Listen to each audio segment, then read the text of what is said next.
saludo para todos. Para mí es un placer estar hoy en estas historias de horror en glaucoma. Quiero presentarles 3 casos clínicos, probablemente casos clínicos a los que podemos todos estar enfrentados en algún momento de nuestra práctica. Y primero recalcar, como todos sabemos, que el glaucoma no tiene una causa específica. Claramente la presión es un factor de riesgo, pero no el único posible factor de riesgo. No es una sola enfermedad, sino que es un amplio espectro de no solo enfermedades, sino de presentaciones, desde ir de lo más asintomático hasta obviamente un caso severo. Es una patología con un riesgo potencial de ceguera irreversible, lo que hace muy importante nuestro buen diagnóstico y manejo, y que tenemos sin duda pues una serie de tratamientos como son las terapias médicas, el láser y la cirugía, pero también sabemos que son tan únicos nuestros pacientes que no hay un desenlace universal, sino que hay posibles resultados mejores, resultados moderados y de pronto resultados que no son tan como nosotros lo quisiéramos.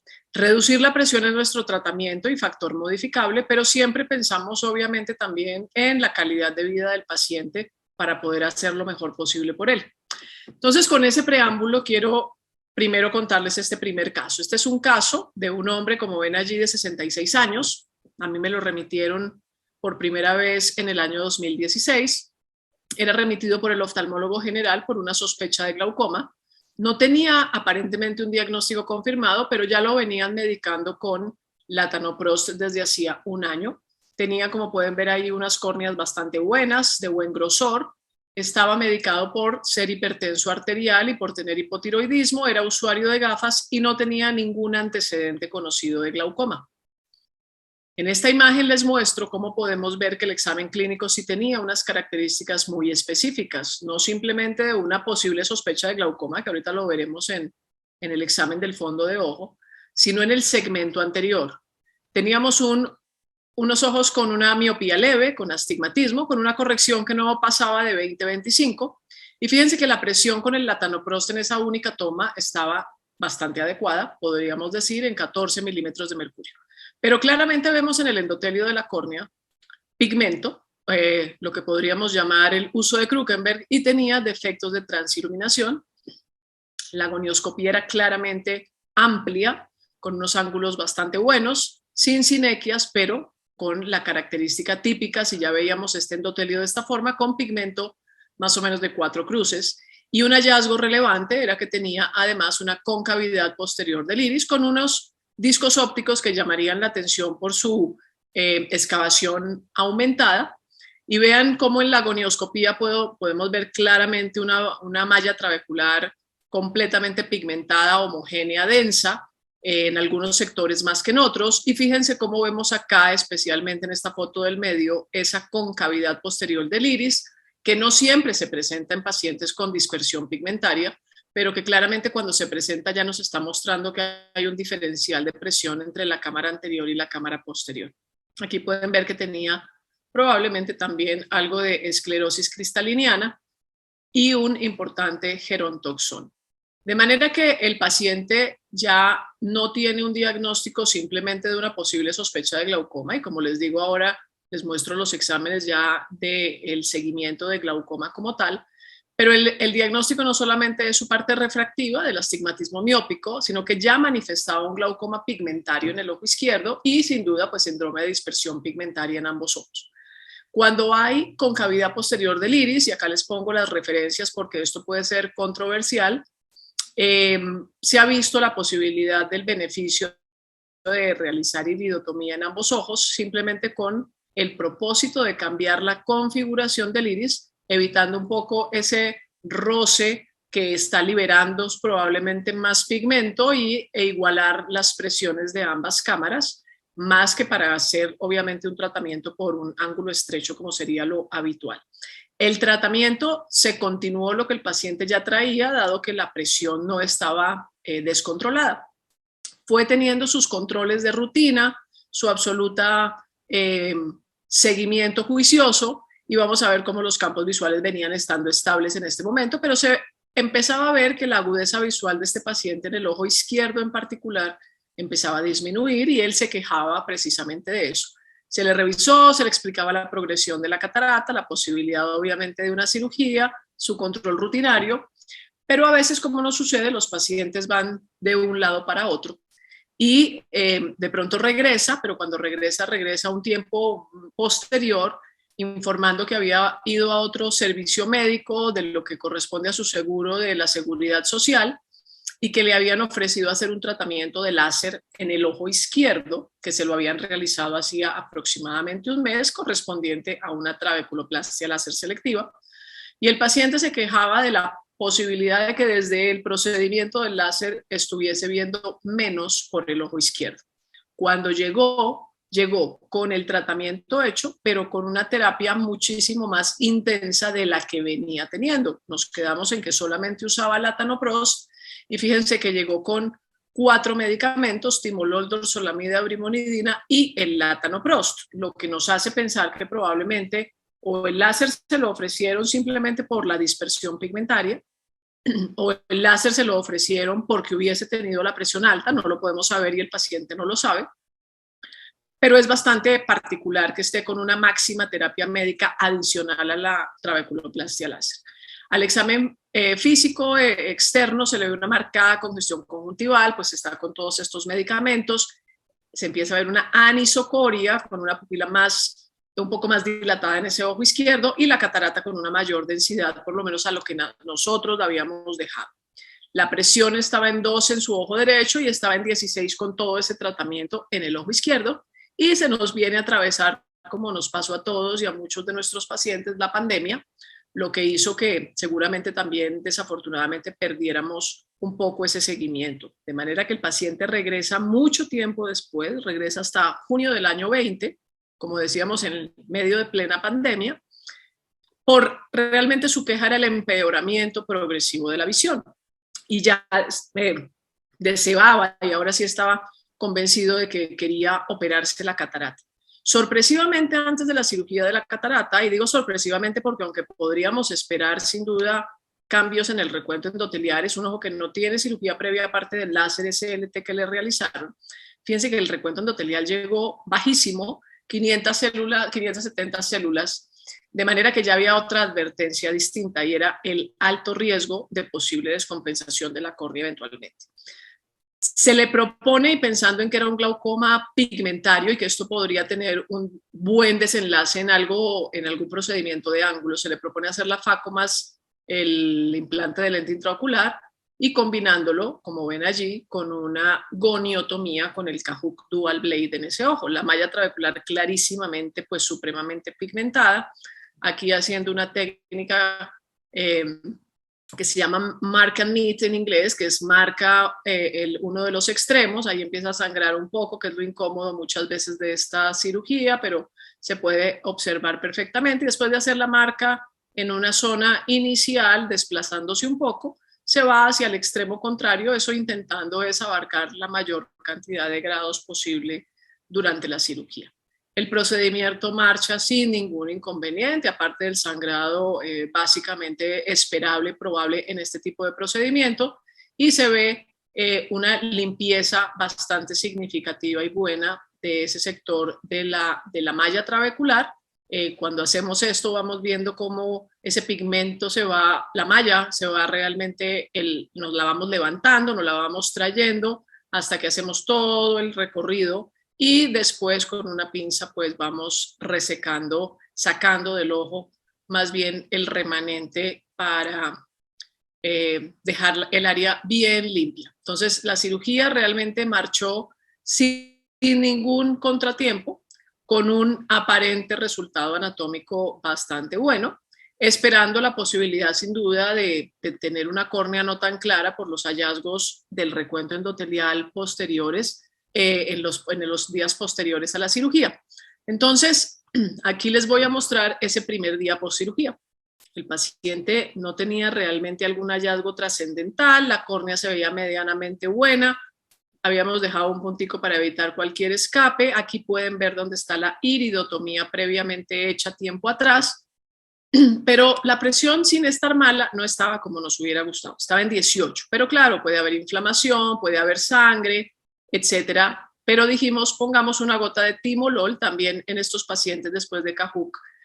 Ponemos por unos días pilocarpina y el control habitual, digamos, lo trascendental normal en este tipo de cirugía. Pero empieza el terror. El paciente consulta al 5.º día por una urgencia y la urgencia era noveo. Primer escenario no deseable. No tenía dolor, afortunadamente no estábamos ante un cuadro probablemente infeccioso, pero la visión estaba en cuentadedos y podemos ver cómo hay un edema difuso de la córnea realmente. El paciente tenía una presión intraocular de 30 milímetros de mercurio. Teníamos la certeza de que no teníamos viscoelástico ni ningún otro factor, digamos, externo que pudiese estar molestando y como ven allí, pues como muchas veces hacemos, se realizó una paracentesis en el consultorio a través de la incisión que ya teníamos, mejorando la presión, dejando un poco de solución salina para la córnea y nos tocó pues incrementar el tratamiento y le pusimos la combinación de brimonidina y brinzolamida al paciente.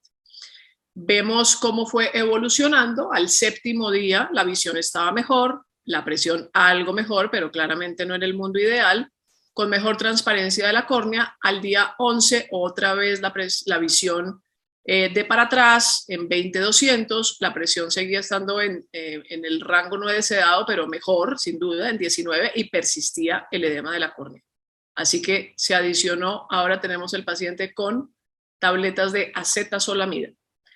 Conclusión, llegamos al 15.º día posterior a la cirugía inicial de catarata más Cajuc y la presión del paciente siguió hacia arriba, empeorando, la visión en cuentadedos ya no servía a hacer nada más, incluso los medicamentos no funcionaron, de manera que se le propuso la posibilidad de mejor hacer un tratamiento de cirugía filtrante. Teníamos dos temores, el principal, obviamente, de todas maneras, la progresión del glaucoma y el empeoramiento, ya les muestro los nervios ópticos, y sin duda, obviamente, la salud de la córnea, que con esa presión y con este mal balance, con esas células, pues no íbamos por buen camino.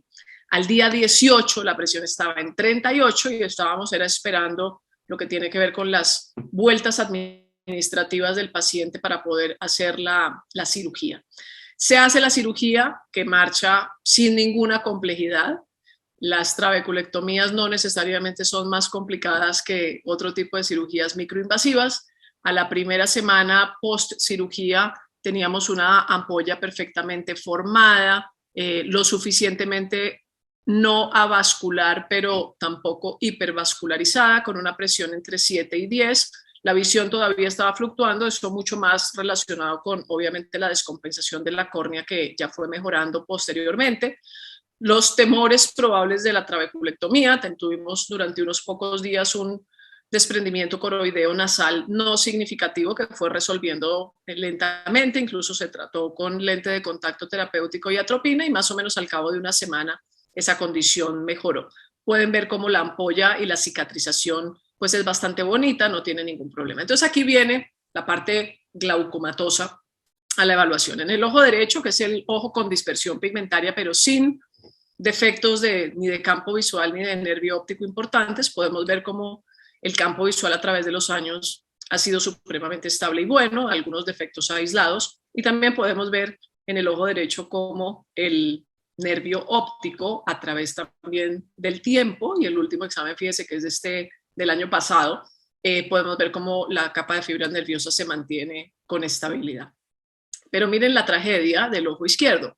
Era un ojo que venía teniendo, a pesar de su glaucoma, y eso lo digo porque aquí ya podemos ver las diferencias significativas en capa de fibras nerviosas, teníamos un ojo que tenía un promedio de capa de fibras nerviosas cercano a las 70 micras en promedio durante mucho tiempo, y que realmente el último examen de campo visual nos dejaba supremamente sorprendidos del deterioro tan severo, ese pico de caída con una tasa de progresión de -8% por año es extremadamente rápida y significativa. Pensando en lo que puede ser la descompensación de la córnea, simplemente en el orden de pensar que no tener unos medios transparentes dificulta obviamente la prueba, y también en lo que ha sido el deterioro del nervio, que es lo que les quiero mostrar, cómo una presión mal controlada, si sea en un espacio de pocos días, aunque recordemos que el paciente tenía esa trabeculoplastia y después esa máxima terapia donde seguramente no venía desde hace muy poco, sino seguramente desde hace mucho con ciertas variabilidades de la presión, pero como tenemos una pérdida tan significativa y desafortunada de capa de fibras nerviosas básicamente entre un examen y otro, que casi son un espacio de tiempo muy corto. Entonces aquí las enseñanzas de tener que actuar rápido, si las cosas no están funcionando bien, no nos podemos quedar con un paciente con esas condiciones de presión elevada. Mejora el paciente porque un mes post-trabeculectomía su presión mejora y cuando lo hemos visto en los últimos controles tenemos ya agudeza visual que la córnea aclaró de forma significativa y llega casi a una visión cercana al 20/30. Esa parte está bien, lo que pasa es que perdió mucho campo visual y tenemos ahora un paciente con una isla de visión central. Eso era el primer caso. Ahora les quiero mostrar el segundo caso. Este es un paciente que también tenía una miopía leve, con una presión intraocular en 13, que venía siendo seguido por varios años por un glaucoma que ya estaba diagnosticado en una terapia médica con bimatoprost una vez al día en sus dos ojos. Podemos ver como en el ojo derecho tenía unos campos visuales en ese momento sin mayores defectos importantes, algunos defectos aislados, y en el ojo izquierdo principalmente diríamos que la localización nasal inferior es donde primordialmente se localizaba la reducción de la sensibilidad. El paciente seguido por mucho tiempo, y fíjense que sorpresivamente en uno de sus exámenes rutinarios empieza a aparecer un defecto aparentemente nuevo. Incluso ya aparentemente estaba por aquí, pero cuando hay baja confiabilidad y no sabemos bien cómo son las cosas, y fíjense en el ojo derecho, en este lado, en el ojo derecho, aquí lo ven en su pantalla al lado derecho, siempre los defectos eran principalmente en el hemisferio inferior. Después fue que se acrecentó, se acentuó, se profundizó el defecto inferior, pero apareció este defecto superior temporal. Y en el otro ojo, mientras los defectos eran muy aislados, pero venía teniendo también como una tendencia a estar en la parte superior, pues empezó a aparecer este defecto superotemporal. De manera que claramente lo primero que pensamos cuando hay esos defectos, a pesar de pensar muchas veces en el campo visual es que pueda ser un error del paciente, es que podríamos estar desarrollando algo temporal en ambos ojos.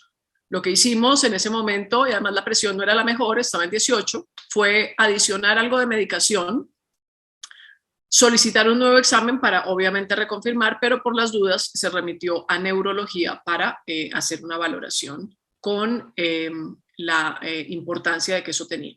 El paciente no regresa y tampoco se hace el examen, sino que el paciente vuelve 3 meses después, pero vuelve porque nosotros lo llamamos. Y lo llamamos porque él se mandó a hacer finalmente el examen, como decíamos, unos meses después, y ahora los defectos no solamente se reproducían y podíamos ver que eran reales, sino que además se extendían y se profundizaban. Y ya claramente teníamos unos defectos, a pesar de que en el ojo izquierdo, en el ojo derecho, perdón, se marcaba también el defecto nasal, pues había claramente un compromiso bitemporal en los dos ojos. Recordemos que el paciente por el glaucoma ya tenía un defecto nasal previo, de manera que se pueden confundir los dos temas. De manera que lo llamamos para decirle, esto es una urgencia, necesitamos que usted sea evaluado lo más pronto posible por un neurocirujano, y claramente el paciente es diagnosticado con una masa hipofisiaria. Era un meningioma, se lo resecaron a los 2 días de la llamada casi que nosotros le realizamos, regresa un mes posoperatorio, la cirugía marchó muy exitosa, el paciente tenía en su ojo derecho, que como vimos era el más comprometido, una agudeza visual de 20/30, en el ojo izquierdo 20/25, la presión en 15. Aquí podemos ver en el examen del campo visual cómo después de la resección del meningioma se liberó seguramente toda esa compresión y mejoró significativamente el campo visual, eso sí persistiendo los defectos propios del glaucoma. Y en el ojo izquierdo, donde no había mayores defectos previos en el campo visual, pues mejoró significativamente también esa zona temporal.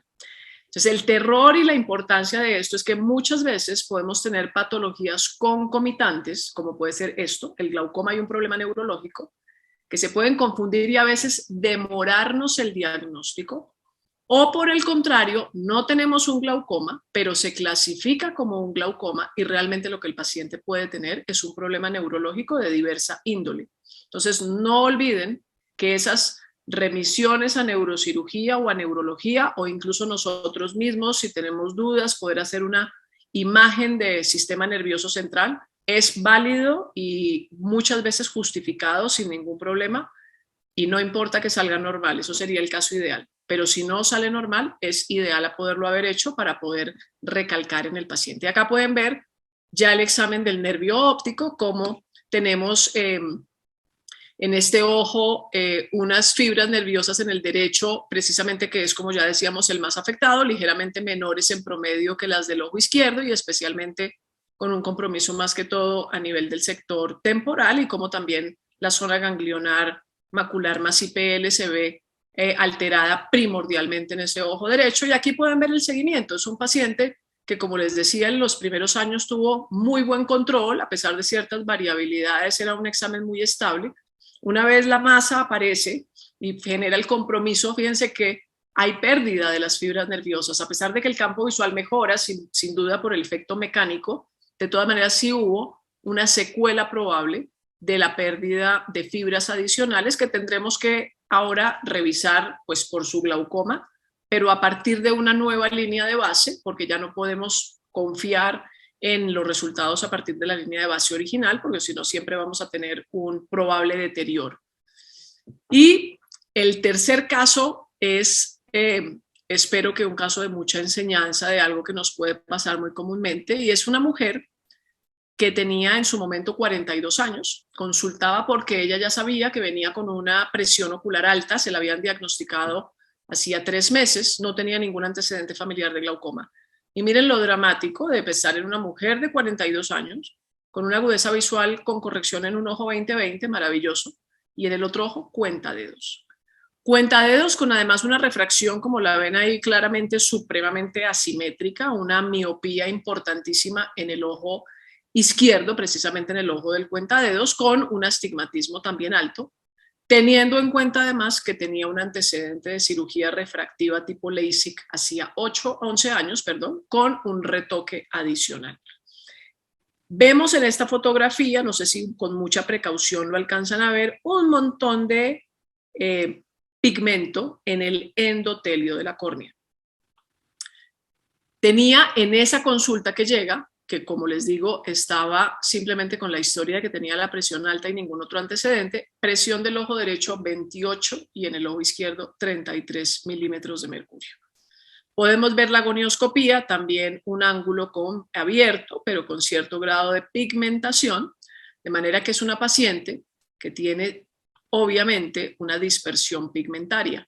Fíjense lo severo del daño del nervio óptico del ojo izquierdo, o sea, el cuentadedos no es simplemente por decir que tiene una miopía magna con un astigmatismo alto, sino que tiene una pérdida severa de capa de fibras nerviosas con un adelgazamiento absoluto, casi diríamos cercano al 100%, por no decir el 100%, en el espesor del anillo neuroretiniano, a diferencia afortunadamente de un disco óptico mucho mejor conservado en el ojo derecho y con mejor reserva, a pesar también de tener una presión alta. De manera que se le inicia, porque toca iniciarlo, un tratamiento médico, no traía nada.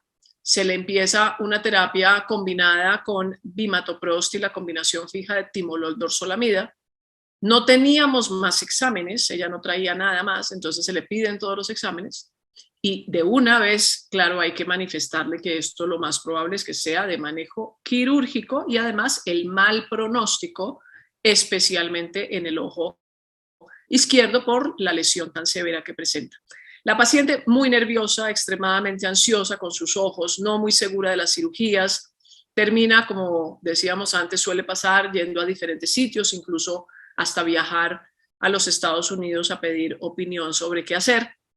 Fíjense la severidad de la reducción de la sensibilidad del campo visual en el ojo izquierdo y un campo visual muy bueno en el ojo derecho, pero no sano 100%. Fíjense que tenemos claramente un escalón nasal superior, aunque leve, y estos son campos visuales, como ven ahí, del año 2008 y del año 2009. Entonces estamos hablando de mucho tiempo ya atrás. Claramente podemos ver también unos hallazgos importantísimos en la córnea. Tenemos una córnea en el ojo izquierdo en particular, como no lo podríamos imaginar con esa refracción, con una ectasia y por lo tanto seguramente un control mucho más difícil con esa córnea tan delgada del tema de la presión y de la fragilidad que tiene la estructura de la pared del nervio óptico y obviamente de toda la estructura ocular. Entonces el diagnóstico de esta señora fácilmente es un glaucoma pigmentario y una ectasia corneal del ojo izquierdo. Ahora yo les pregunto si piensan que la señora tuvo dispersión pigmentaria fue después de la cirugía refractiva y probablemente no. La dispersión pigmentaria se pudo haber manifestado desde, seguramente incluso desde que era mucho más joven, de sus 42 años. Ahora les puedo contar que veo a la familia, la hija tiene una hija, la hija en este momento tiene alrededor de unos 23 años y tiene dispersión pigmentaria, lo cual ella tiene además un riesgo altísimo por el antecedente de su mamá, aunque ella no tiene cirugía refractiva. De manera que la paciente empieza a regresar a sus controles, vemos como en el ojo derecho tiene una buena o por lo menos óptima respuesta al tratamiento médico, reduciendo esa presión de 28 a 16. El izquierdo no tanto, un ojo con mayores dificultades, todavía en 26. Claramente seguimos hablándole de la cirugía, le contamos todas las opciones, unas mejores que otras, como todos sabemos, teniendo en cuenta que nuestra inclinación, dadas las necesidades de ese ojo a futuro, eran de una presión bastante baja, era pensar en una trabeculectomía, pero se le cuenta lo no invasivo y lo más invasivo que en esos años teníamos. No teníamos ninguna de estas cirugías microinvasivas, donde seguramente igual tampoco hubiera cabida en este caso. La paciente dice, bueno, háganme una trabeculoplastia láser y miramos qué pasa. Entonces lo esperado. ¿Bajó la presión? Sí, un poco, pero falló rápidamente. No tuvo un resultado adecuado y 4 meses después ya no había caso, la presión seguía alta, se le seguía hablando de la filtrante. Y hasta que la presión siguió subiendo, la paciente decide hacerse la trabeculectomía y ya habían pasado casi 7 meses de esto. La trabeculectomía de ella es una trabeculectomía que se hace con mucha precaución, muy asegurada, porque es una paciente con un ojo muy miope y los riesgos en estos casos pueden ser obviamente más devastadores si alguna complicación se llega a presentar. Y el antimetabolito usado fue 5-fluoracilo y no mitomicina, que dio una ampolla realmente maravillosa a largo plazo, esto ya es mucho tiempo después, y la presión de ese ojo se ha mantenido absolutamente estable en un solo dígito, generalmente más o menos alrededor de entre 7 y 9 milímetros de mercurio. La presión del ojo derecho seguía más bien controlada, insistiéndole en la posibilidad de que ese ojo derecho también requiriera tratamiento quirúrgico dependiendo de la evolución. Aquí podemos ver esa magnitud del daño que ya les decía del ojo izquierdo, pero fíjense que después de la cirugía, después de unos campos visuales tan malos, estos son exámenes con tamaño 5, recuerden que tenemos que cambiar las estrategias en los pacientes que tienen mayor dificultad, como hay algo de captación de todas maneras en la parte inferior y ese ojo, si bien no le sirve para muchas cosas de enfoque central, sin duda esa visualización, sobre todo de semicampo inferior, es útil para la calidad de vida de la paciente y su movilidad. En el ojo derecho, el seguimiento del campo visual nos seguía mostrando ese escalón nasal que en algunos momentos, fíjense que empezó a acentuarse, a extenderse y a profundizarse aparentemente, de manera que esa paciente en ese momento en que el campo visual se deteriore, aquí podemos ver la pendiente y una vez hecha la cirugía, la estabilización del defecto, fue sometido también a cirugía en el año 2012 y también ha mantenido presiones absolutamente saludables en un solo dígito con esa preservación de su agudeza visual central de 20/20. Y fíjense cómo el campo visual de ese ojo, como digo, tiene sus variabilidades, pero realmente ha tendido a ser una buena tendencia en el sentido de no tener un empeoramiento progresivo ya una vez la presión se ha mantenido buena. Aquí podemos ver en la tomografía cómo tenemos esos nervios ópticos tan desafortunadamente desprovistos de fibras, especialmente en ese ojo izquierdo, y cómo la zona macular también tiene una pérdida absolutamente significativa de las células ganglionares más IPL. Entonces, ¿cuál es la enseñanza de este?